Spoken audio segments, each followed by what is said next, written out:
नमस्कार मित्रांनो, आज आलो होतो तळ पाहण्यासाठी, जे की गंगाखेडच्या बाजूला आहे मित्रांनो. चला म्हणलं फ्रेश वातावरणामध्ये जाऊन यावं थोडंसं तळ्याच्या बाजूला. पण मित्रांनो एक पावसाळा चालू आहे, पण तरी पण सध्या त्याची स्थिती बघायला गेलं तर काहीच नाही मित्र. त्याच्याच बाजूला एक अशी वनस्पती भेटली मित्रांनो आपल्याला, ज्या वनस्पतीचा खूप मोठा फायदा आहे, जे की आपल्या शरीराला खूप मोठे गरजेचे आहे मित्रांनो.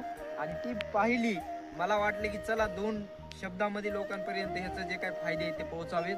तर मित्रांनो, ही जी वनस्पती आहे ते नक्कीच तुम्हाला माहिती असेल याला काय म्हणलं जातं. तर मित्रांनो, ही वनस्पती तरोटा म्हणून आपल्या भागामध्ये ओळखली जाते. आणि ही वनस्पती मित्रांनो पावला पावलाला आपल्या परिसरामध्ये मिळते मित्रांनो.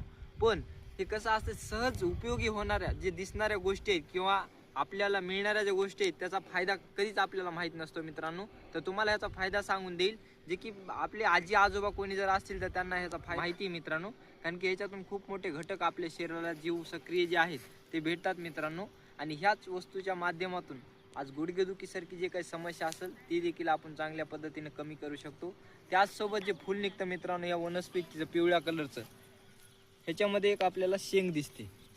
ही शेंग बघू शकता आपण.